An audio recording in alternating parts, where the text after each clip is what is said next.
तीन सासों की एक बहू।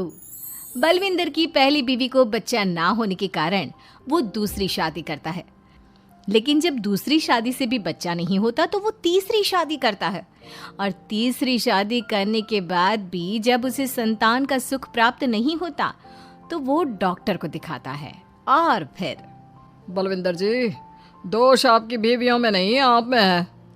आप में ही कुछ मेडिकल रीजंस की कमियां हैं जिनके कारण आप कभी भी किसी बच्चे के बाप नहीं बन सकते। अरे बाप रे, ये तो घोर समस्या हो गई। एक बच्चे का बाप बनने का मेरा सपना था और आज वही चूर चूर हो गया। तीन बीवियों में पहली बीवी इंद्राणी, दूसरी बीवी सुधा और तीसरी बीवी कलावती। मुझे एक माँ बनने का सौभाग्य प्राप्त करना है। मुझे भी, इसीलिए तो मैंने शादी की थी। अरे लेकिन अब किसे पता था कि हमारे पतिदेव में ही कमी होगी। अब हम क्या करें? हम एक बच्चे को गोद लेते हैं। तीनों एक बेटे को गोद लेते हैं जिसका नाम प्रमोद रखा जाता है। 20 साल बाद अब तीनों भी बूढ़ी हो चुकी होती हैं। बलविंदर भी बूढ़ा हो चुका था। प्रमोद एक अच्छी नौकरी करता है। उसकी शादी की उम्र हो चुकी थी, इसलिए तीनों माएं प्रमोद की शादी पाखी नाम की एक लड़की से करा देते हैं। शादी के बाद बहू पाखी की पहली रसोई की रस्म की बारी आती है। मेरी प्रिय तीन सासू माओ, आज मेरी पहली रसोई है। बताइए क्या बनाऊं? क्या पसंद है आप तीनों को? बहू तू ना कढ़ाई पनीर, सूजी का हलवा और पुदीने की चटनी बना दे। अरे नहीं नहीं, ये क्या पसंद है। अरे पाखी बहू, तू छोले भटूरे, सरसों दा साग और मक्के दी रोटी बना और पंजाबी लस्सी भी बना दे। ओफो, सच में मेरी सौतनो, खाने के मामले में तुम्हारा टेस्ट और चॉइस दोनों भी बकवास है। बहू, नॉर्मल सिंपल सात्विक भोजन बना दो और हलवा पूड़ी खीर का भोग चढ़ा दो भगवान को मंदिर में। अरे कैसे तुम दोनों अपनी मनमानी कर रही हो? मैं तुम दोनों से पहले आई थी बलविंदर जी के जीवन में, और तुम दोनों से उम्र में भी मैं बड़ी हूँ। इसका मतलब मैं पाखी बहू की बड़ी सास हुई? नहीं, उम्र बस एक अंक होती है। मैंने सबसे ज़्यादा देखभाल की है प्रमोद की, इसलिए मैं एक सास होने का ज़्यादा हक रखती हूँ। पाखी बहू, तुझे मेरी बात माननी होगी। नहीं, तू मेरी बात मानेगी। जो मैंने कहा है वही तू करेगी। नहीं, मेरी बात मानेगी वो। नहीं मेरी। तीनों सास आपस में चिल्लाने लगती है और फिर वहां पर बलविंदर और प्रमोद आ जाते हैं। अरे ये क्या बिल्लियों की तरह लड़ रही हो तुम तीनों सास? पाखी बहू को घर में आए पूरे 24 घंटे भी नहीं बीते हैं।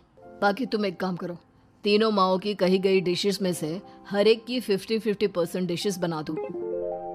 लेकिन लेकिन लेकिन बस, अब प्रमोद ने कह दिया सो कह दिया। तुम तीनों अब झगड़ना और बहस करना बंद कर दो। पाखी तीनों सासों की कही गई आधी आधी डिशेस बनाती है और इस तरह अपनी पहली रसोई की रस्म पूरी करती है, जिसके बाद उसकी तीनों सास उसे शगुन और नेक देती हैं।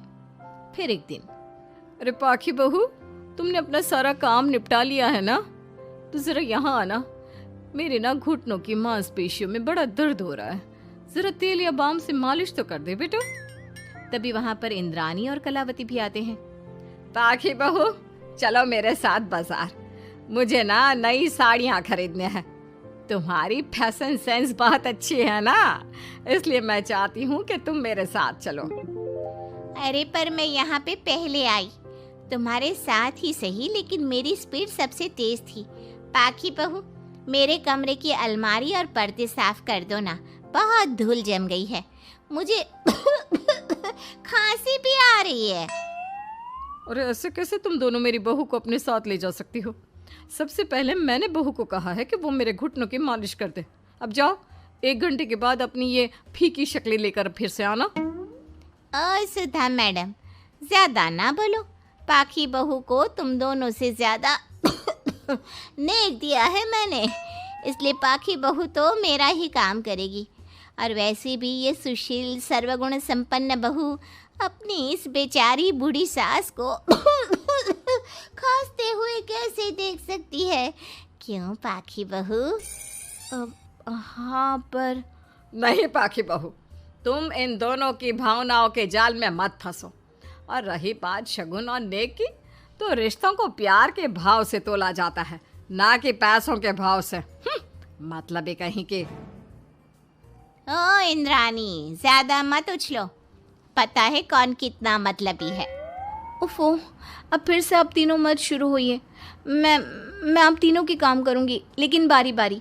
सबसे पहले सुधा सासू माँ का, फिर कलावती सासू माँ और फिर इंद्रानी सासू माँ का। इसके बाद तीनों सासू में फिर से लड़ाई और कहासुनी छिड़ जाती है। फिर एक दिन जब पाखी घर का किराने का सामान लेने बाहर निकल रही होती है कि तभी, बहू, मुझे ना मेरा पुराना संदूक नहीं मिल रहा, तू आकर ढूंढ देगी क्या? अब ठीक है इंद्रानी सासू माँ। पाखी इंद्रानी के कमरे में जा ही रही होती है कि तभी उसे सुधा रोक लेती है, हाथ में खूबसूरत साड़ी लिए। पाखी बहू, ये मेरे ना साड़ी पर पिछली बार अचार गिर गया था, इसे प्लीज अच्छे से धो देना। वो कल शाम को विमला जी के बेटे की शादी में जाना है ना, एक ही बार पहनी है ये साड़ी मैंने। अभी धो देगी तो कल तक अच्छे से सूख जाएगी और कड़क इस्त्री करके मैं तेरा परफ्यूम मार कर शादी में जाऊंगी। हाँ, लेकिन सुधा सासू माँ। उतने में कलावती भी वहाँ पर एक कढ़ाई लेकर आ जाती है। पाखी बहू, ये मैंने कल रात को मेहंदी भिगोई थी लोहे की कढ़ाई में, मेरे बालों में लगा देना बिटिया, तू तो मेरी प्यारी बहू है ना?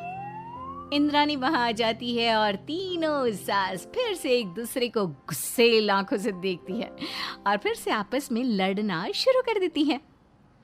तुम अपने आप को समझती क्या हो? खरीद लिया है क्या मेरी बहू को? ये मेरी बहू है। तुम मेरी पड़ोसन है क्या? ये मेरी भी बहू है और मेरा भी इस पर उतना ही हक है जितना कि तुम्हारा। तुमने खरीद नहीं लिया है ना, तो ये मेरी है, सिर्फ मेरी इकलौती बहू, मेरी पाखी मेरा ही काम करेगी। क्यों पाखी? नहीं नहीं, ये मेरा काम करेगी। पहले मैंने आवाज लगाई थी। तुम दोनों तो ऐसी बहू पाने के लायक भी नहीं हो। हट जाओ तुम दोनों और खुले मैदान में जाकर एक दूसरे से लड़ो और नोचो एक दूसरे को। लेकिन पाखी बहू तो सिर्फ मेरी ही सुनेगी और मेरे ही आदेशों का पालन भी करेगी। तीनों सासों के बढ़ते झगड़े को देख पाखी अपना आपा खो देती है और जोर से चिल्ला पड़ती है, बस बहुत हुई आप तीनों की तू मैं। अरे रोज ना ड्रामा लगाती रहती हो, 50 साल की बूढ़ी औरतें हो गई हो, फिर भी बच्चों की तरह लड़ती रहती हो। अब बस बहुत हुआ।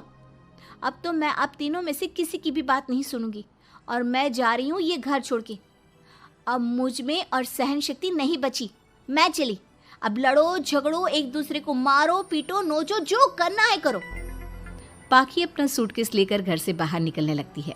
तभी तीनों सास बेहद घबरा जाती हैं और भावुक होकर पाखी से विनती करने लगती है, पाखी बहू, बहू हमें छोड़कर मत जाओ ऐसे। अरे हम तुम्हारे बिना मर जाएंगे। इतने कम समय में ही तुम हम सबकी जीने की वजह बन चुकी हो। माफ कर दो हमें बेटा। हाँ पाखी बहू, हम आइंदा से कभी नहीं लड़ेंगे और हंसी खुशी मिलकर बात करते रहेंगे, वादा करते हैं। हाँ बहू, लेकिन तू मत जा प्लीज, ये घर तेरे बिना सुना सुना हो जाएगा। हम तीनों सासों की एक ही तो बहू है, लेकिन हम अपनी एक बहू को बेटी की तरह प्यार देंगे, उसके साथ सहेलियों की तरह रहेंगे।